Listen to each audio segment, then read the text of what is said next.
Good afternoon, everyone. My name is Tamara El-Shibib, and thank you for joining our first session of this webinar series on tech transfer and innovation in the GCC.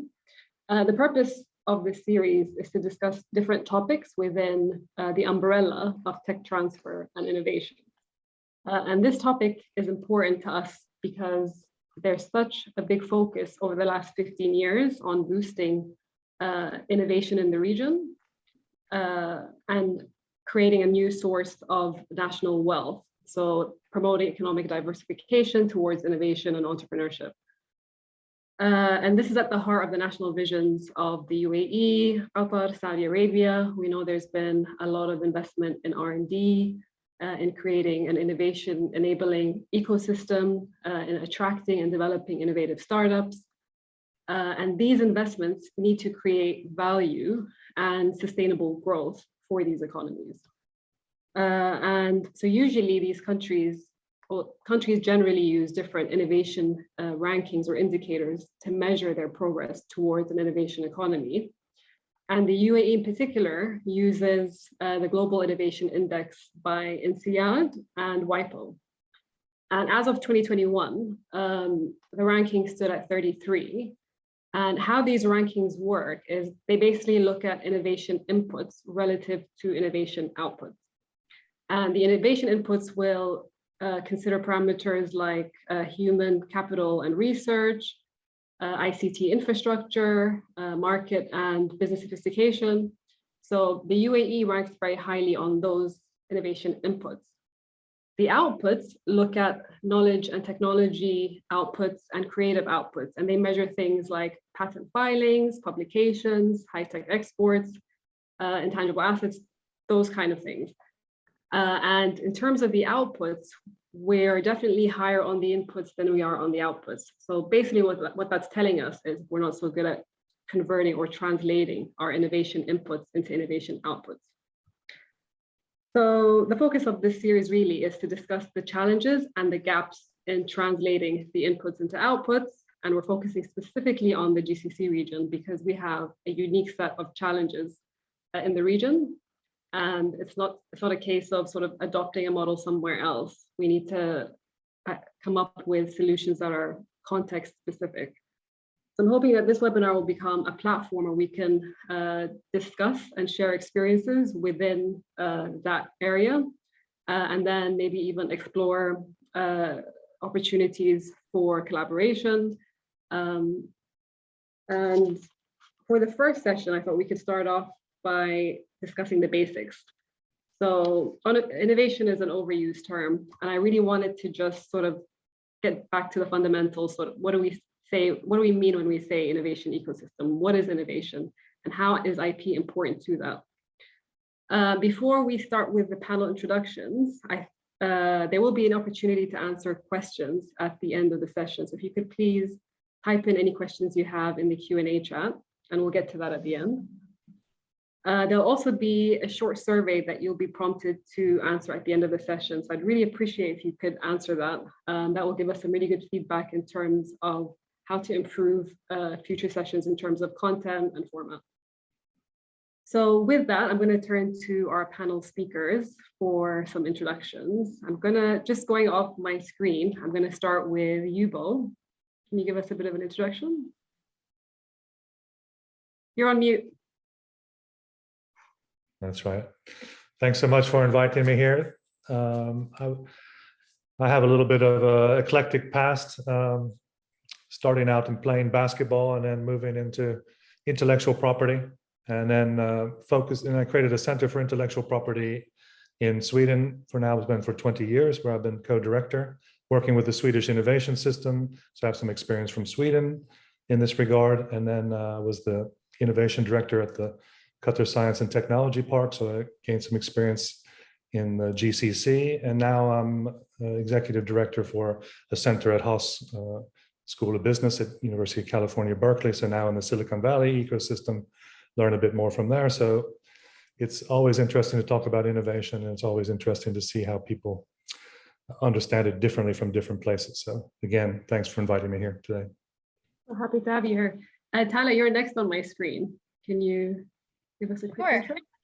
So I come from a background of innovation, change management, and strategy. I'm currently part of the EXPO 2020 team, which is an event that's all about showcasing knowledge and innovation from across the world.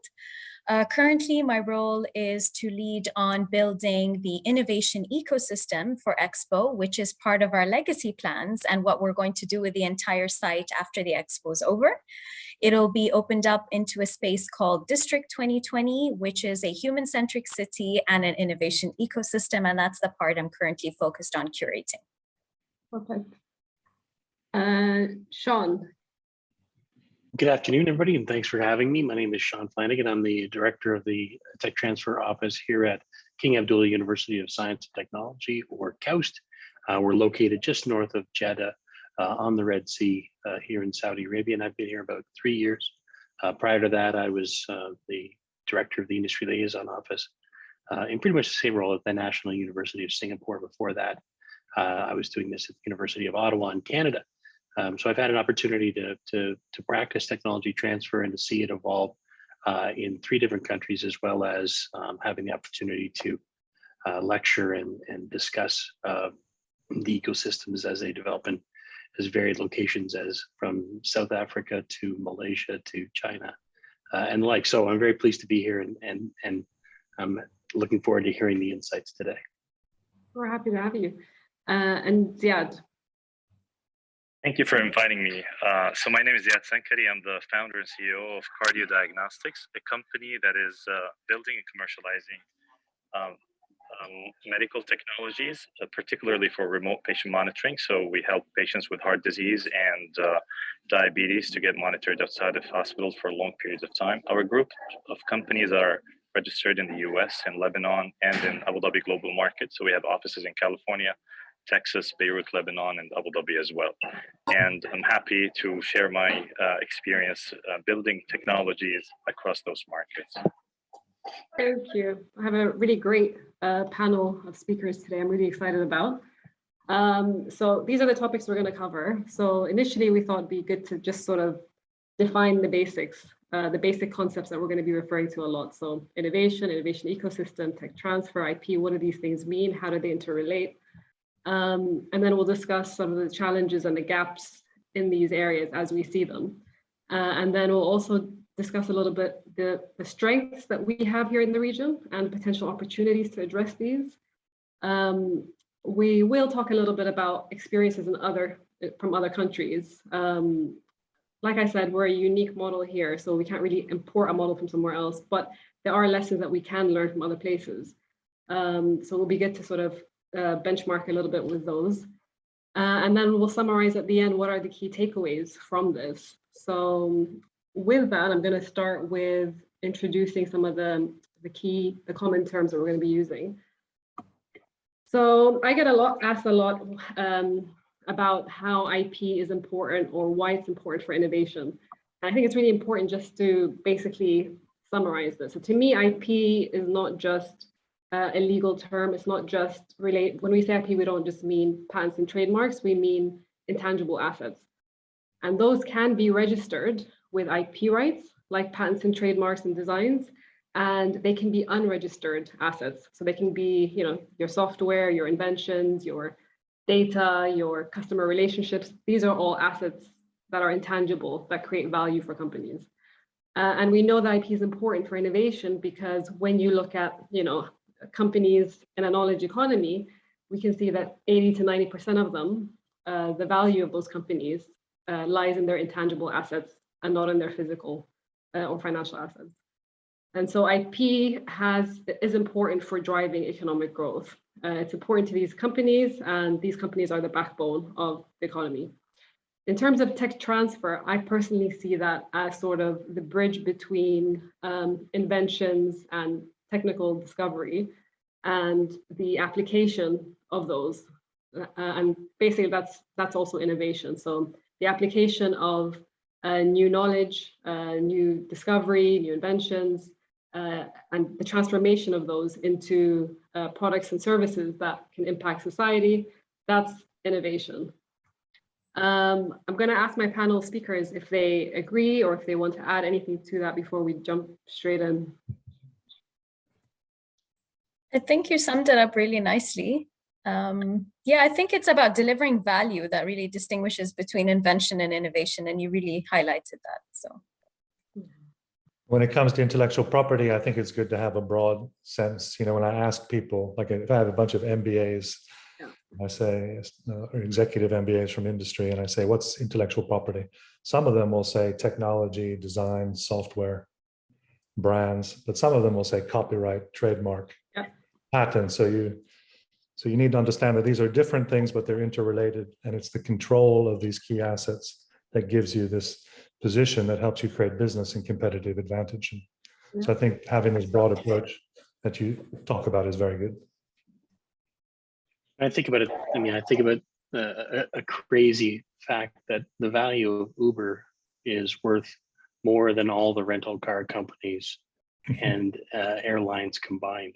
So when it comes to transportation, the intellectual property that exists in the operation of Uber has created tremendous value because of the realization and the utilization of that intellectual property within the business model. So yeah, I think you're bang on. I think I've read Paris. Oh, sorry, yeah, go ahead.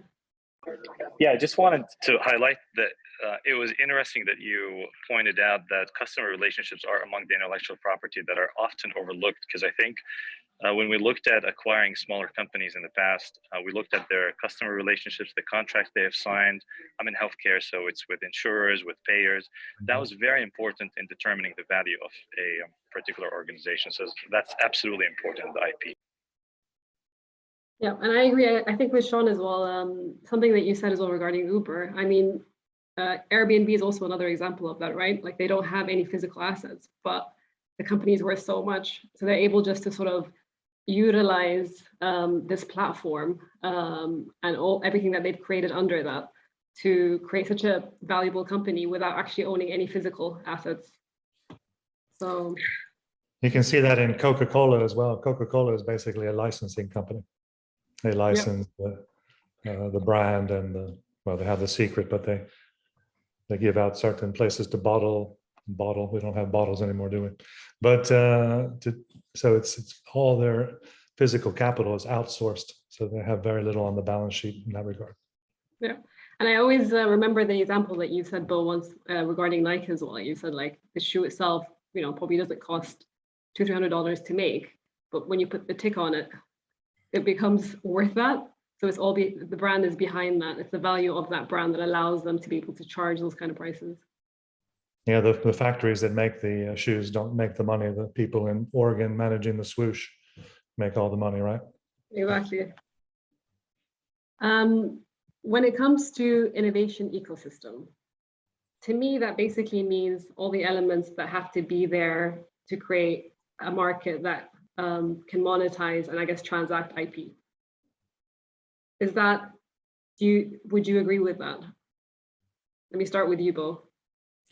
Yeah, the innovation ecosystem, it's a little bit like this unicorn thing, right? Everyone talks about them, but what does it actually mean? And it's different in different places. I think that all the elements that you have here are true. But it's a little bit like, you know, a good chef. A chef could give me the recipe, but I'm probably not going to make the dish as well as they would, right?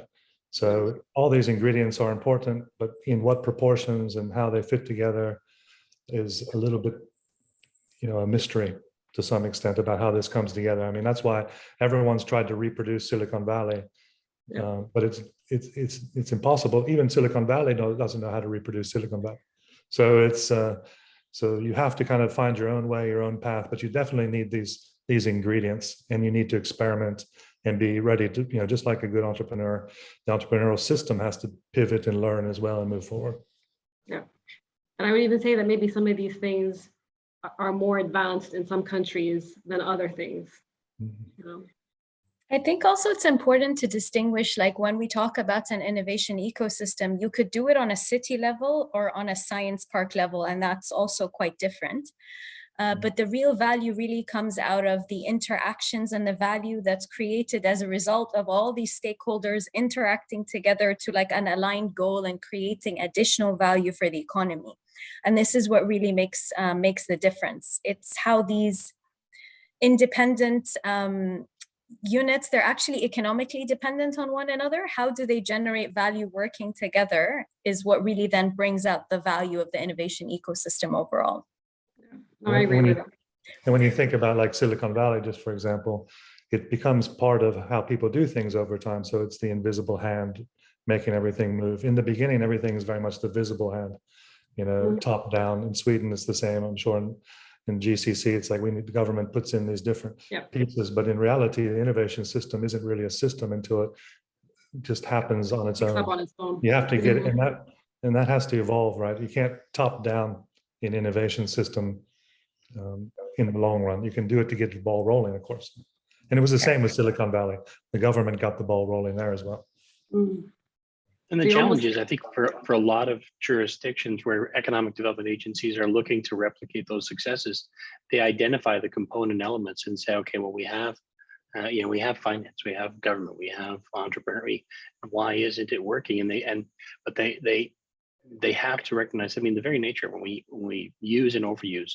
I think innovation ecosystem is one of those terrible terms where there's a lot of use, but not necessarily a lot of understanding of what's inherent in it. Is that the requisite elements have to support each other. That's the element of the original notion of a natural ecosystem coming together and supporting each other to create a bubble of life. And I think what we're trying to do is create a bubble of innovation. But if the money's not talking to the entrepreneurs and the entrepreneurs aren't talking to their customers, I mean, the challenge is, when you say we want to do innovation and you don't let it develop organically, then you run the risk of having a whole bunch of pieces, but not necessarily having them work together. All the lines going. Sorry, Ziad, go ahead. No, I actually fully agree. And there's one point I wanted to highlight. When I think of an innovation ecosystem, I think of human capital, because that's the most important. Then rules and regulations that makes it easier for those human capital to interact and transact and innovate. But most importantly, I think there is a missing component that is not often brought up, which is the culture, the mindset. I mean, one thing that I've seen in Silicon Valley that I haven't necessarily seen in other parts of the country in the US or other parts of the world that is kind of innate to that ecosystem was the willingness to share the risk and share the value with the employees by stock options, by offering basically incentives to be part of a real company. I haven't seen it, not even in certain parts of the US that I've interacted with. So probably a culture and mindset is crucial to make that system work successfully. Would you say, Ziad, that in Silicon Valley, my feeling is very positive sum oriented? Everyone who meets you thinks, oh, we could do something together and make something more.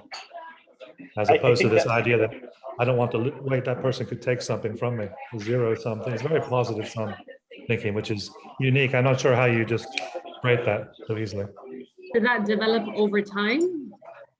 I mean, is that something that would happen here organically, or is there sort of does that sort of top hand need to come in and push that? Let me give my quick perspective from operating in the Middle East. I think this culture is coming back to us. We're learning it. We have a lot of people who believe now that employees have to share the benefits of their hard work, of the organization's success. And I think the VC concept is becoming more mature in the Middle East and in the GCC in particular. I think those ideas are coming. It takes time, obviously, but it's getting there. So I think we've touched on a little bit about this, but basically the challenges in the region. So what are the challenges? And I think we've covered some of these already. Like from an IP perspective, I can see challenges in the IP, I guess, value chain in terms of creating IP, protecting IP, and commercializing it as well. There's definitely areas for improvement there. What would you say are the challenges that you saw, Bo, in Qatar when you spent time there? Yeah, if I go back to what Sean said, I think the idea of innovation is a buzzword. We try to define it for people, but it's probably one of the terms that every government in the world and everyone agrees with. It's like that in the Olympics. These are like the only two things in society, right? And but we don't really know what it means. We use it all the time. And so I think that, and because it's not really understood and it's kind of a buzzword, it's very it's good to talk about. I think you said in the beginning, Tamara, that was it the UAE was very good on input measurements, but not as good on output, because it's easy to spend money on things. Yeah. And say that we are doing innovation, but innovation really is only in the end output. Now you need input to get output, but in the end it's output. Sweden is very similar in that way. We spend a lot per GDP, but it's a small country. So I think that the problem, the challenges, of course, is how do you get a critical mass of activity on one end, and then how do you scale on the other end? When you're a small country, you struggle with a critical mass of research and development capabilities that build this ecosystem. And then you don't have the internal market to scale inside, so you have to scale out into places. And in the United States, you have a big country to scale out to with roughly a similar regulatory system, as Ziad said. But when you're in the MENA region, it's complicated. It's even complicated in the EU, as much as we try to make it easy. Especially when we talk about tech transfer, science and technology driven, this really requires a lot of time to build that base. If you're talking more about market pull, like apps and other solutions for market problems, those are a little bit easier to get going, I think. I think also, like, when we look at benchmarking, something important to remember is it's kind of difficult to compare one nation to another, even though we do it on a global innovation ranking. Like, it's important to note that Dubai and the UAE are only 50 years old, and we're at a different stage in the innovation and entrepreneurship cycle than other markets. But that being said, we definitely can learn from a lot of what the other markets have done, as we've been saying through this call. And I think when we looked at various studies that were done globally, one of the main things we realized was a challenge for innovation is there wasn't really a holistic innovation ecosystem in Dubai that brought all these stakeholders together in one place. And that's one of the reasons why we wanted to set this up as a part of the legacy of the Expo in the UAE, is because we realized we have all the elements, but they're not all in one location, collaborating and co-creating. So now we're going to have the government, citizens, businesses, and academia working a lot more closely to co-create the solutions of the future. I think also, like, one of the things that I personally think is a root cause for challenges in innovation, not just regionally, but maybe overall in the world, is the education system. When you look at the education system, like, school teaches you things that are exactly the opposite of entrepreneurship and innovation. So at school, you only have, you can only have one right answer to a question. Whereas in the entrepreneurship, like in the real market, that's not the case. We have multiple solutions that come to resolve one problem. The same thing when it comes to— You create your own answers, right, Tala? Yeah, I mean, like, at the end of the day, we realize that there isn't one right answer to a question, Another one is, I mean, at school, if you don't answer the question the way you're expected to, then you kind of get punished for it by grades being deducted. But as an entrepreneur, one of the, all these serial entrepreneurs that we see out there, they've done really well because of their failures. It's been a big part of their success journey. So I feel like that's one of the root causes or challenges to innovation, is that the education system doesn't really graduate entrepreneurs and problem solvers. It graduates, employees and job seekers, and kind of, like a one correct answer kind of a model, which doesn't really work when it comes to innovation as well. And I think you see a lot of countries as well that are like focused on building, or supporting innovation. They do focus a lot on, like, preparing or giving tools, I guess, for entrepreneurs that they can use to, like, upskill in, like, innovation management and commercialization. That's something that I think, because these are areas that are not taught in school, like you said, you can't study innovation. You kind of, you might get a course here or there as part of an MBA, but it's not a program that you study. And so you have to learn through experience. And then there's all these support structures that are there in some countries to help you if you need help, in upskilling in those arees. I think and and it goes back to Ziad's point on mindset and culture in an ecosystem, right? I think, like, you start mindset from that age at school. So that's where it would really make a difference to the ecosystem. So in the United States, we keep bringing in people with that mindset. So we don't always have enough of them either in the United States. So we immigrate. That's the great success story of the United States, immigration. Yeah, and I actually saw that the US passed another act. I think today I saw that, and I read that basically it was going to be easier for startups and PhD holders to get permanent residence in the US. So that's definitely something that I guess, we can look to from other countries as well, that they try to find ways to attract and retain the talent. What's the pay? I'm curious. What's the patience? I thought patience was a bit of an issue when I was in Qatar. Sean, what do you say? Everyone's impatient. It's like we want. I'm sorry. Oh, patience. Yeah, patience. Like I'm not sure I understand what you mean by that. That just doesn't. I mean, that is one of the challenges. Expectation management is a function of your preparedness to wait for the magic to happen. I mean, shops like the Stanford OTL and the MIT technology licensing offices were overnight successes 30 years in the making. The opportunities do exist, but they do take time. We're a university that's 12 years old. Our original patents haven't even come near expiring as of yet. So as compared to universities that are hundreds and hundreds of years old and have had a history of innovation.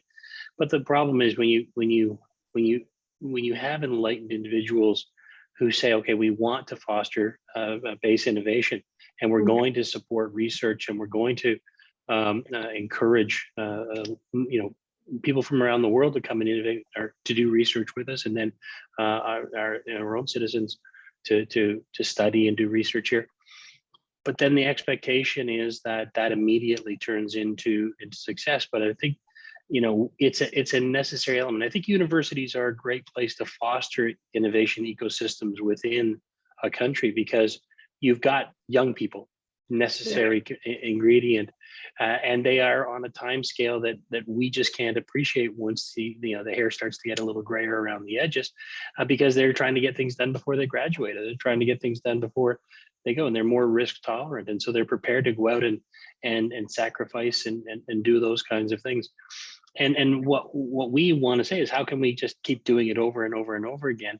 And then we keep going back to government and their stakeholders. I mean, it's not necessarily just government. It could be, the internal as well as external stakeholders. And we almost seem apologetic. It's like, well, we just need a little bit more time in order to get things along. But it's a game of trying to explain the challenges, the nuance of doing this without seeming apologetic for a lack of results. But then, results do start to come along, and then it becomes once you have done a little bit of innovation, then they start, the expectations start to ramp up towards gazelles and unicorns. So yeah, I know what you mean. Patience is a commodity that we always hope for, but we don't necessarily have the luxury of. If you think of diversification, I mean, if your economy sells, 100 billion in oil and gas, you wanted to diversify like 20%, which isn't that much diversification. That's $20 billion a year of something new. Yeah. But you can't sell in your own economy because it's too small, that you're going to need to sell to other places in competition with other people. That's not an easy task. It's not going to happen overnight. No. And success is, I mean, you're asking people to do things differently than that already works. I mean, necessity being the mother of invention. Often, insecurity, either financial, geographic, or otherwise, is what drives innovative solutions and technologies.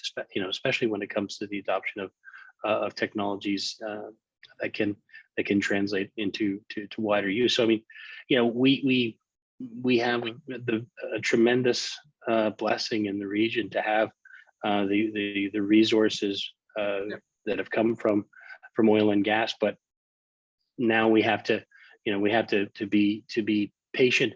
It took billions of years for those resources to turn into money.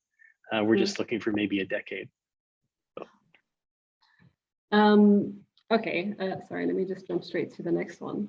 So just going off of what you've just said as well, like, is there things that we should be focusing on that can help us sort of bypass or like speed up, that transition? Or is it just a process of, let time take care of it? Over time, the culture or mindset will change and all these things will come together. where do you see sort of the opportunities that we should be focusing on to try to sort of hit the nail on the head, if you like? Bo? Well, let me Ziad, she should start because he's been suffering. Yeah. Well, that's a normal state of entrepreneur suffering. Yeah, So- you're absolutely right. I've been through a lot, and actually over the past almost a decade that I've been building this company and this innovation with the rest of the team, I've seen things that are changing in a positive direction. So if we go back to the basics, I think number one is human capital. So we definitely need to focus a lot more on a human capital, on raising them not only technically but culture-wise in a way that they become creative, they become able to voice their concerns, voice their ideas without being worried about prejudice or other people's opinion that may not coincide with the common culture in a particular society. Next would be rules and regulations, and I see a lot of countries around the GCC doing a great job in changing their rules and regulation.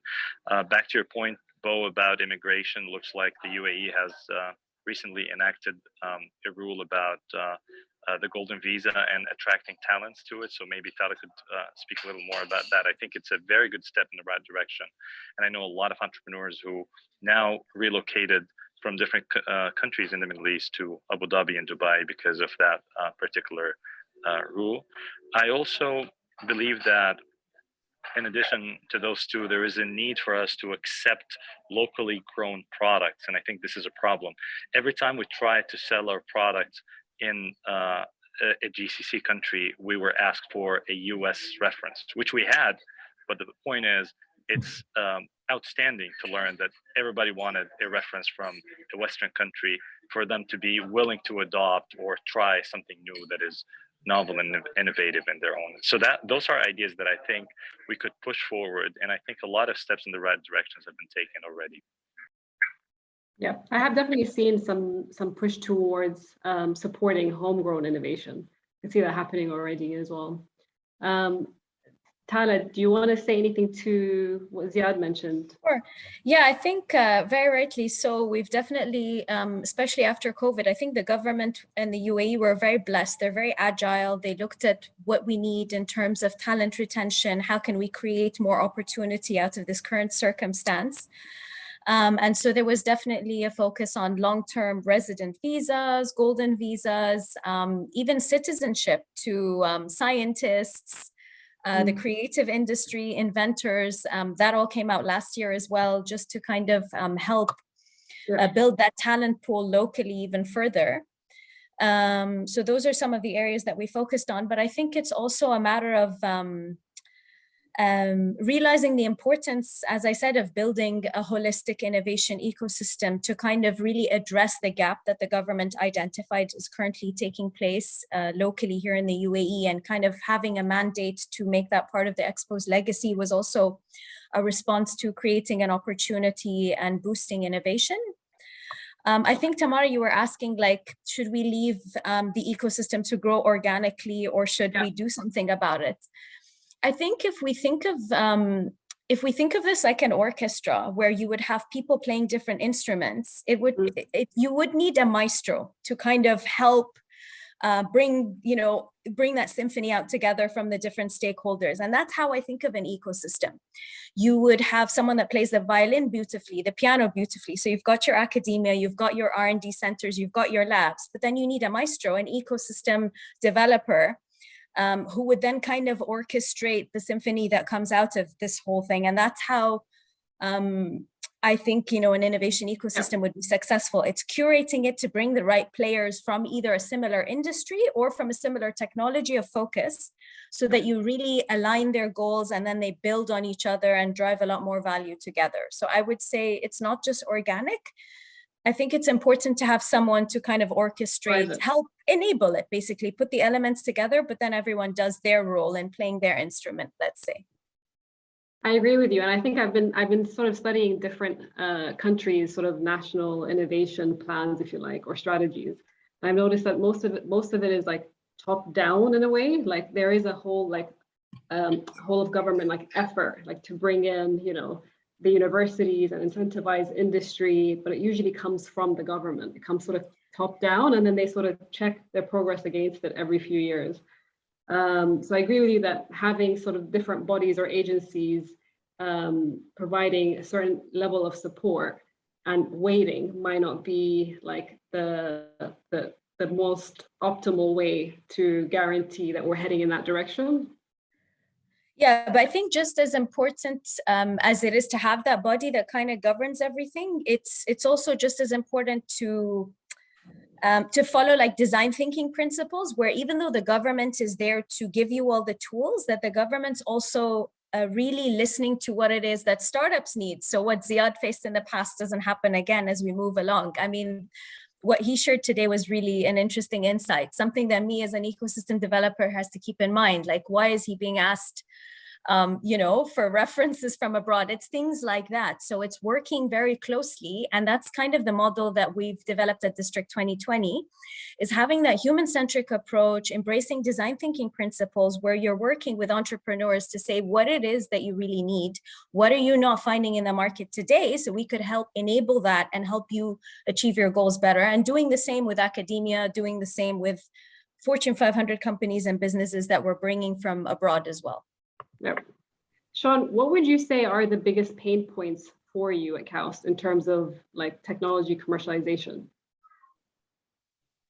It's just awareness. I mean, we just do not have an ecosystem where people have gone through the process a few times and have experienced what it's like to bring a technology to maturity, to go through the process of engaging with partners, to develop engagements with potential customers and understand. So I mean, and we recognize that those are all of the elements that are there. So programs that we have put together in such as Entrepreneurship for All and the launch last year of the massive online open course in entrepreneurship in Arabic, which had over 71,000 people, primarily young people in the region, sign up. It's a recognition that there is a tremendous demand for learning about how to do these things, and there's a lot of people who wonder whether you can teach entrepreneurship or not, but I think if we don't keep providing resources, whether you call it teaching or training or experiential opportunities or the like, then we'll miss the boat. I mean, what will end up happening is that there'll be another jurisdiction, because innovation now is a global game. People can do it from their living room, yep, in Lisbon, and have a company running in Cleveland. I mean, it's not impossible to do. So we need to be providing the resources for our most precious resource, which is our young people. They're going to be the people who start the most companies, and as a result, we want to get them ready for that, and then be there to support them. And I think the number one thing that we try to do is get out of the way as much as possible. And I think because that's like any good parent or role model, you want to be there to support, but not to smother. And that's, yeah, I think, something that we try to do is to give advice, to give guidance, but then let them learn how to take the risks themselves. And they may fail, but that's something that we also have to be prepared to celebrate. Yeah. Can I add one thing to that, Tamara? Yeah. Yeah, I think that this willingness to fail, and I guess I think it needs to go even completely to the other side, where things have to fail. You can't build an innovation ecosystem without failure. Sometimes in Sweden, for example, I think that companies are helped too much. You need to give them enough help to get them over the hump. Then they have to prove themselves, and if they don't, then they don't. And then it has to be this tough love. When you use the word innovation ecosystem, that's a real structural thing in Sweden. There's like someone that's in charge somewhat in some way on this, and there. Okay. In the United States, it's just a concept. There's no innovation ecosystem activity. No one's in charge of that from the government. It's completely bottom up. Yeah. And so there's an argument that we shouldn't have a national innovation strategy. We shouldn't have that because that would be, the government would be too intrusive. So I think it's important for people to know that there's a difference between the government participating in setting rules that facilitate entrepreneurship, but in a laissez-faire way, as opposed to trying to be on the market itself and manipulate how and pick the winners. And because I know when I was in Qatar, it could be very political. I just don't think you can do entrepreneurship in politics. It can't be so political. It has to be bottom up. Yeah. Yeah. So like building capabilities in this area as well is like top priority, I think. I know that both you co-founded a Center for IP in Sweden. I'm curious what got you to that point. Yeah, so the focus with our center was to build something that was connected to industry. So it was very a center for IP from a business perspective or a strategic management perspective, because we felt that people didn't see, in a knowledge economy, it's not really a knowledge economy because knowledge has always been in the economy. It's really more of a control of knowledge economy. So you need to control the knowledge because everyone can produce things nowadays. So it is the control of knowledge that determines competitiveness, and control of knowledge, you're going to brush up against the concept of intellectual property. So it becomes a kind of foundational resource thinking as opposed to land, labor, and capital to talk about. Now, the problem with the word IP is that it's too legalish sounding, right? So, so I try not to use the word very often, even though I think about it conceptually. I try to talk more about how are people going to control their technology to get it out onto the market. And that's going to be different in all places. And I'm sure Ziad knows better than others that he probably has a different IP thinking in the US than he does in Lebanon or in the Middle East and other places. So. Yeah, and actually, one point I wanted to add to this conversation is the fact that creating role models, and it's back to Sean's point, creating role model companies or success stories would be probably the most effective way for young entrepreneurs or young innovators to look ahead. It's kind of the compass that says, this is where you could get if you work hard and build the right components of a success story. So I think we are starting to see that in the Middle East. I mean, with the exits of a number of high-profile companies, acquisition of Souq by Amazon, recent listing of two companies, Swivel and Anghami, on the Nasdaq Stock Exchange. Great success stories that eventually will create a lot of positively jealous people who want to do a better job and create a better value to the country. So that's probably one way to push the innovation ecosystem forward as well. Yeah, I agree. I think we need more sort of good examples and good case studies. Then you have to be careful that the Americans aren't going to steal all your ideas and people and bring them over there. That's what Americans do. We steal people's good ideas from other people. So you need to retain the people and the ideas in the Middle East. That's the next thing, right? Yeah. It's a big lure. It's the lure. Look at Ziad. He's in Silicon Valley now. We lured him over. Unfortunately, it's kind of like the world is not set up in a fair way. I mean, the US has around 400 million people. There are a lot more people in Asia in terms of population, but still 40% of any major market is probably in the United States. It does not reflect proportionally to the population, but there is a huge concentration of innovation, opportunities, and potential to grow in the United States. And I think this is something that was built over time. Other parts of the world can try to attract more of that value, but obviously it takes a lot of work and a lot of wittiness to bring in that success to the world. In terms of, models that have worked anywhere else or sort of takeaways from other nations, is there anything that you would say is a positive sort of lesson that we can take from other places? I'd say look at the mistakes that have been made and try not to replicate them. There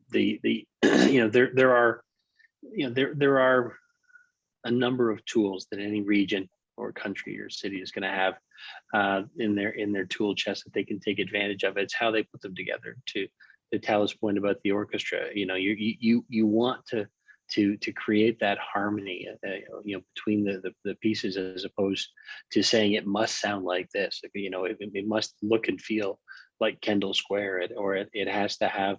In a couple of years' time, we'll be saying it has to look exactly like, Innovation 2020.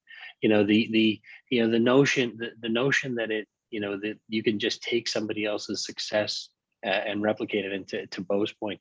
In the States, where nobody was saying let's make an innovation ecosystem, and then it just happened, and then to try to replicate it.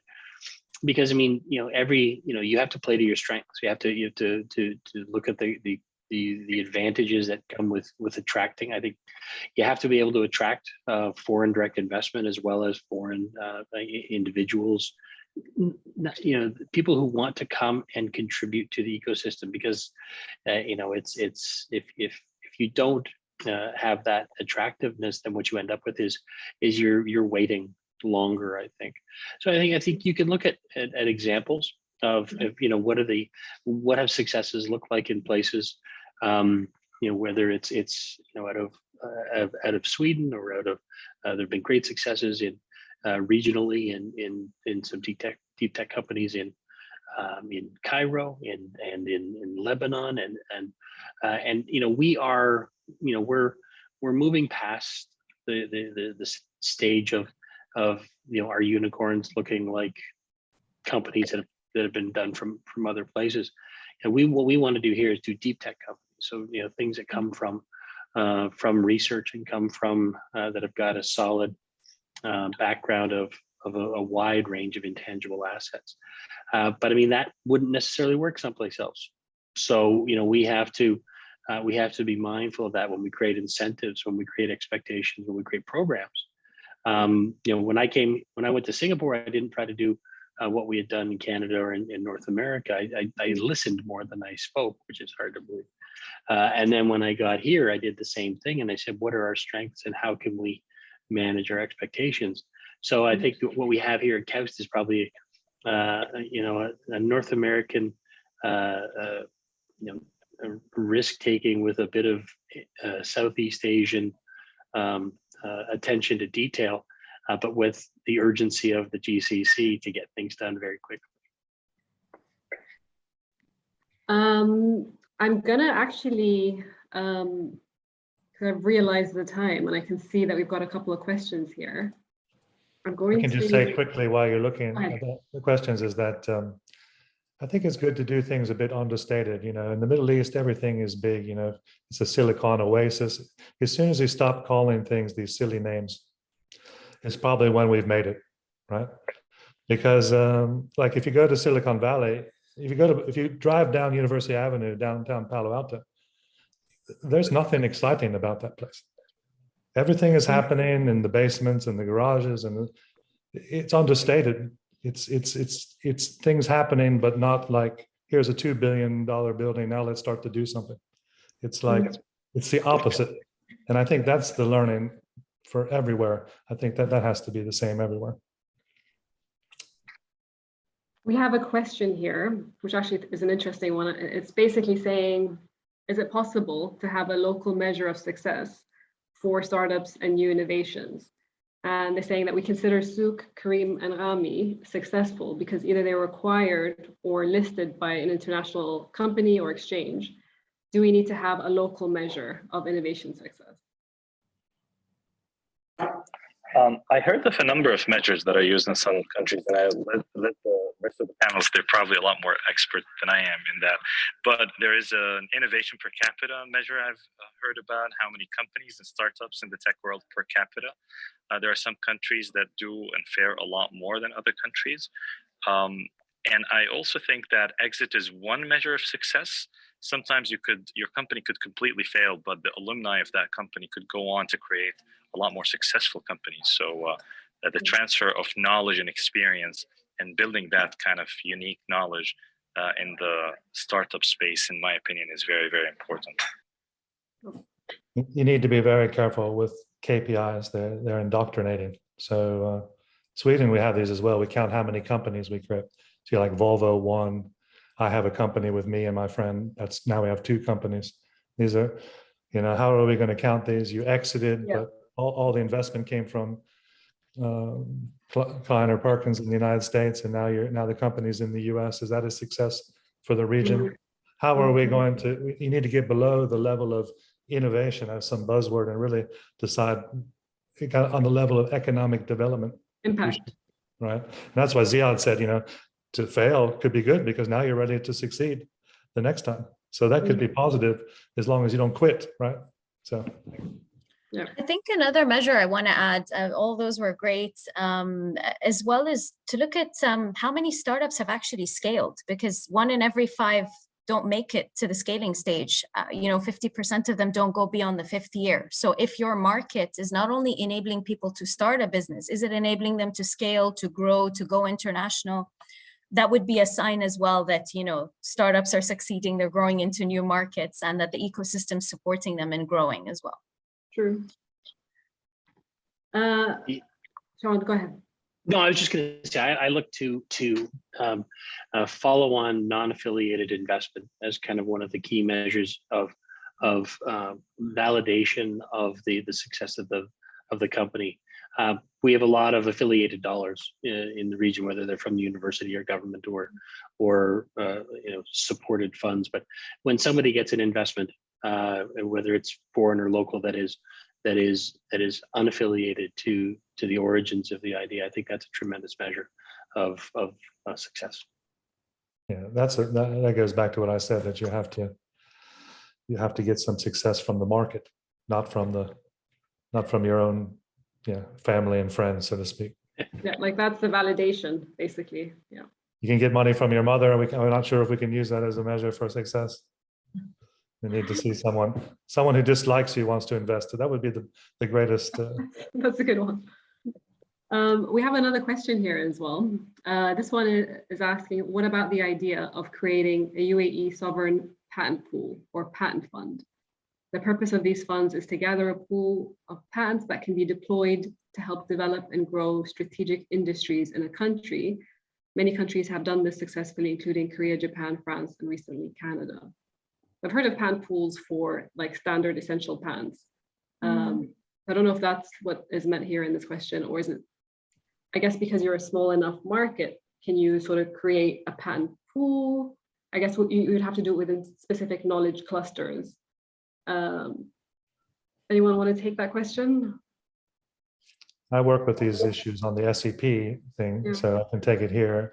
I mean, and also from being in Qatar, trying to create the Qatar Patent Office and this, that. The idea is why? Why do you want this, right? Why do you need it? Is there some type of freedom to operate issue to create something in the UAE? Who's patenting in the UAE? I would propose that there isn't that much patents blocking anyone in the UAE and other countries in MENA. So are you creating this in order to be able to go out and do things in other countries, or are you trying to create some type of ability to innovate within your own area? And that completely depends on what the situation is, which I assume it's relatively open right now, because we haven't, I mean, that's one of the issues, right? We don't patent a lot in the region, right? So the flip side of that is there's no patents to worry about if you do something in the region. So I mean, the problem is, even if we do patent in the region, I think the bigger issue is sort of access to patent data as well. That's a big deal here. I mean, everything is published in Arabic. Patents are only published after they're granted, which can take 3 to 5 years. So it's not that accessible. So even if you wanted to see who's patented in the region to figure out, what does your freedom to operate look like, it's not that easy to do it. You can't get a patent search done by the patent office either. So these are some of the things that I think they want to work on here as well, because you want to encourage people to use a patent system, but then it's really hard to enforce your patent. And if you can't, if enforcement is hard, then what incentive do you have as a company to take out an IP license as well? Because you're not going to get sued. So yeah, I mean, that's the beauty, right? So in the end, people complain, oh, there's too much litigation in the United States. In the UAE, we're like, we need more litigation. We need litigation. We need litigation. We want people are suing each other. It's a sign of a healthy system on some level, right? There's a whole other debate about that and open innovation, but I feel like that should be a whole other webinar, because that's a whole other discussion. So we'll leave that to the next one, hopefully. So those are the 2 questions we have, actually. That's all. Is there any message that you guys want to say on this topic before we end the webinar? Bo? Yeah. Well, I think that, again, if the focus of innovation can be different things, right? So for me, that's the takeaway. You need to break it down below that. Is it market pull type innovation, business model innovation? Yeah. Are we talking about incremental innovation? Are we talking about innovation to solve local problems? Yeah. Or are we talking about, we want to become a leader in science and technology to solve, we're working on nanotech and graphene and blockchain and all these things where we're going to be in an international competition. It's a global thing from day one. And these are completely different environments and require different ecosystems and have different challenges. And so we need to break now below this idea that innovation and get down to what are we talking about? This over here needs this over here needs this needs that, need to more nuanced. And I can see that that's happening more bottom up, like Ziad said, let people have the ability to go out and do things. Question. You need, so if I said, in the Middle East, can I use the mantra, move fast and break things, or does that scare people? Think, I don't want to get, I like it. I love that. Yeah, I mean, so this is the type of mindset, right? Yeah. I love it, and I think it's slowly building around the Middle East. It's going to take quite a bit of time, like anything else, anywhere in the world, to basically mature and develop. But one thing I strongly believe in is we need to invest in our human capital much more than we are doing now. In particular, we need to invest in their mindset, the ability to accept failure, the ability and the willingness to try something new, and the willingness to accept locally grown products. I think those are, in my opinion, the most important catalysts to create a successful ecosystem. One thing you can do in relation to what Ziad did is to have sessions where people come and talk about their failures. You need more people to talk about their failures so that people realize that's not the end, and to make it more normal. And to be honest, we think of our organization as a very successful one. We've been through a lot of failures to get to where we are. I mean, we failed multiple times in different business models and technologies, products, HR policies, and that's how you improve, you learn. So you need to invite Ziad to come and talk about all the things he did wrong. His failures. He can't say anything positive about himself, only the negative. It's true. I do believe that's something that will take time, that cultural sort of shift and mindset, that it's okay to fail, it's okay to risk something and it doesn't work out, you can just pick yourself up again and try again. I think that will take time, and maybe like Tala said, maybe we do need a little bit of educational input, from a younger age as well, to get people to think a little differently as well.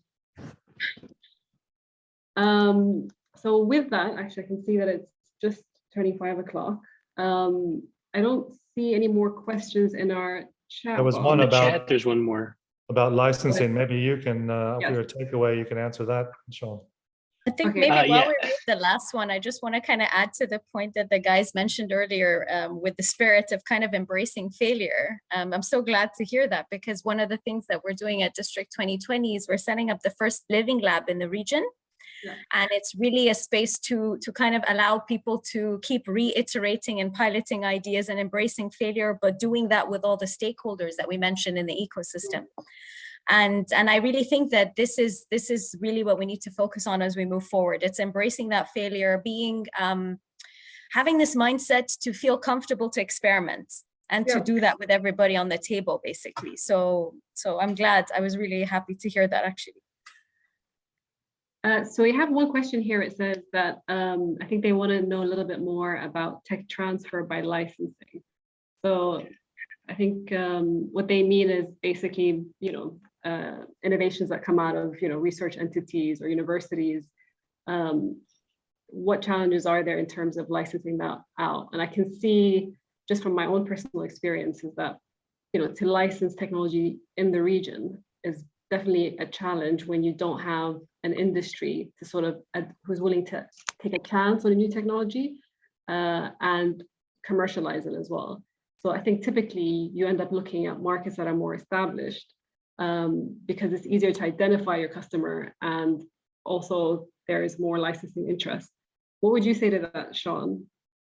I think there's the tremendous amount of truth in that. I mean, I think the challenge is right now, when we're talking to mature companies, so not startups, or maybe they're medium-sized companies that are selling a variety of products and services, they see in licensing as a distraction, or it takes away from their P&L, and it's very, because they don't, they'd rather say, okay, look, if there's a new sensor that we could have, instead of bringing it on board and then having to invest the dollars to develop it into a product that we can incorporate into our system, we could just buy something. And I think that's that notion of there isn't the association of a lot of companies with ownership of intellectual assets so that they could then control and monetize them themselves, to get back to the original point that you made, Tamara. We in the first decade of Kaust, we did about 15 deals around IP, and in the last 2.5 years, we've done about 100. The idea is, but the majority of those are going to be the startups, because they are the companies that are most able to onboard technology in order to create a product. And then what we're seeing is that some of those companies are being acquired or being invested in by much more mature companies, but they'll get there. I just closed a license deal earlier or late last week with a local medium-sized company, and they quite enjoyed the opportunity to work with us and to onboard a new product, but it was not something they were experienced with. So it's going to happen. It's one of those things that'll just take a bit of time. Are there particular cases that you would say sort of lend themselves towards, licensing to a startup versus, an established company? If it's closer to a product, if it's ready-made, I think if there's less development work to be done, we can much more easily license it to a company. If there has to be development done, and the development not just of the technology into a product, but also the product into an opportunity in sales and development of the market, we're more likely to see that through a startup company, because they've got the energy to do so. So I just want to thank you all for participating in this. I realize it's after 5 o'clock. This was really useful for me personally. I feel like I've learned a lot from this discussion, and I want to continue it, but I'm conscious of the time. So with that, I just want to thank you all. And if there's any questions that come through after, I'll make sure to sort of channel those through. And yeah, thank you so much for participating in this.